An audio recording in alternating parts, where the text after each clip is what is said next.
All right, romance fans, it's February 3rd, and you know what that means. Valentine's Day is just around the corner, and we are ready to dive into some books that'll put you in the mood for love. Oh, I'm so excited. Me too. So today we're taking a deep dive into a list from the Bookish Reshuffle blog. Okay, I'm familiar with that blog. It's called 15 Best Romance Novels to Read While Waiting for Valentine's Day 2025.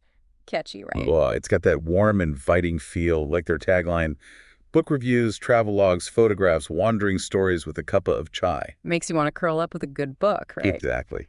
So we're going to go through this list, talk about each book, see what catches our eye, and hopefully help you discover your next great romance read. Sounds like a plan. All right, so the first one on the list is Right on Cue by Fallon Ballard. Ooh, this one's got that classic second chance romance vibe going on. Yeah, it's about a Hollywood star who reconnects with her ex, who also happens to be her ex-screenwriting partner. Oh, juicy drama on and off the screen I'm in. Second chance romances always get to me. What is it about that trope that just grabs you?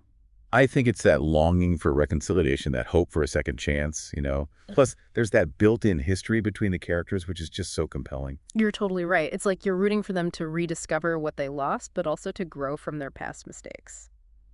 Okay, next up we have The Rom-Commers by Catherine Center. Oh, this one sounds fun. It's about an aspiring writer who is obsessed with rom-coms. Like a love letter to the genre itself. I love that.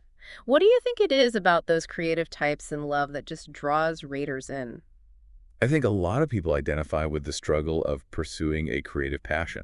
It's so vulnerable, and seeing a character navigate that while finding love is really affirming. Absolutely. Next on the list, The Rule Book by Sarah Adams. Now, this one's giving me some serious office romance vibes. Forbidden romance? Oh, yeah. Yeah. I think it's the risk, the secrecy, the thrill of pushing boundaries. And Sarah Adams is great at building that slow burn. Stolen glances across the conference table, late-night work sessions that turn into something more. It's so good. Totally. And speaking of forbidden attractions, next we have Only and Forever by Chloe Leese. This one's a friends to lovers romance, one of my favorites. Ah, the ultimate slow burn. That built-in trust and intimacy makes the romantic payoff so much sweeter. And Chloe Leese's characters are so well developed. She often explores themes of disability representation and emotional vulnerability. It makes her romances so much richer. Absolutely. A Love Song for Ricky Wilde by Tia Williams is next. I'm already swooning over that title. It's so evocative. It's a story about fate, music, second chances. Tia Williams has a way of capturing the complexities of Black love and joy. It's truly beautiful. All right, time to flex those intellectual muscles. We're venturing into the world of STEMinist romance with Love, Theoretically, by Ali Hazelwood. Ah, Ollie Hazelwood. She's taken the romance world by storm. Her books are witty and empowering, and I love that this one features a physicist. It's refreshing to see a different STEM field represented. Okay, now this next one caught me a little off guard. Midnight at the Christmas Bookshop by Jenny Colgan. Christmas in February. Well, it goes to show that romance can transcend seasonal settings, right? That's a great point. The themes of finding love and creating your own family are timeless. Yeah, love can blossom anywhere, anytime. Speaking of perfect timing, next we have The Summer Pact by Emily Giffen. This one's about two best friends who make a pact to figure out their love lives over one summer.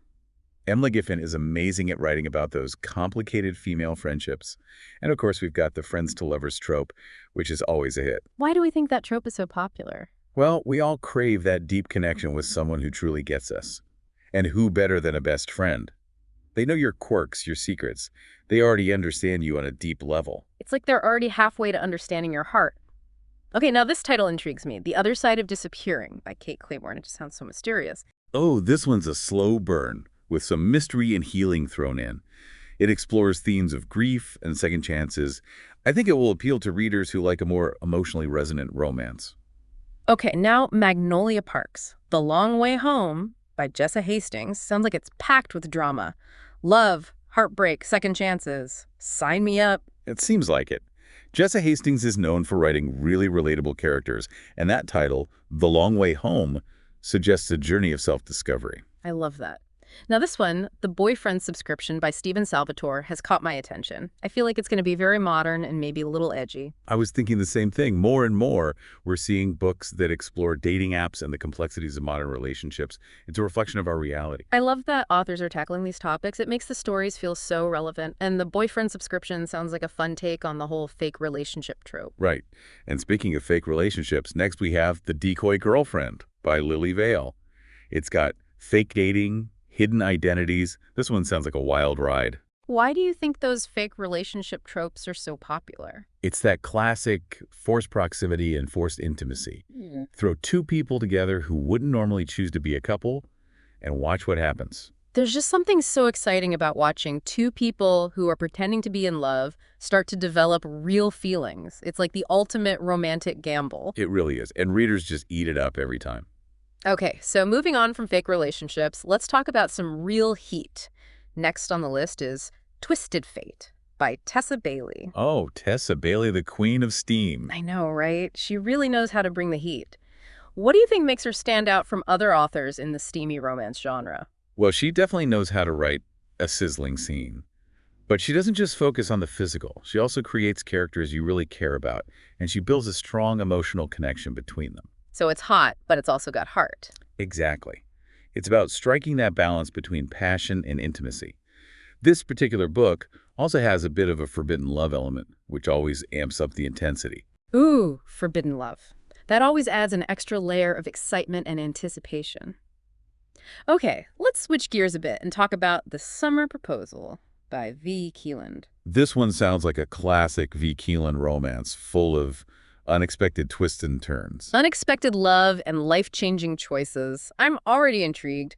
What is it about V. Keeland's books that keeps readers coming back for more? I think her characters are really what make her books so special. They're strong and independent, but they're also vulnerable. It's like they're trying to project this image of having it all together, but underneath they're still searching for something more.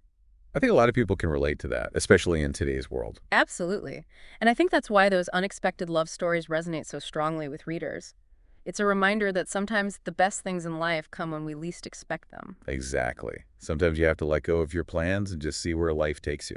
Okay, we're on to our last book, Practice Makes Perfect by Sarah Adams. This one sounds like a classic feel-good rom-com about a woman who decides to step out of her comfort zone to find love. Ooh, I love Sarah Adams. Her books are always so heartwarming and full of hope. And this one really highlights the importance of personal growth, which is something I think a lot of readers can connect with. It's a reminder that sometimes we have to take risks and face our fears in order to find what we're really looking for. And that the journey itself can be just as rewarding as the destination. Wow, what an incredible journey we've been on through these 15 books, from second chance romances to steamy encounters, from forbidden love to the complexities of modern dating. There really is something for everyone in this list. It's been amazing to see how much the romance genre has evolved and diversified in recent years. It's really exciting. And yet, through all the changes, there are some things that will always remain constant. Like what?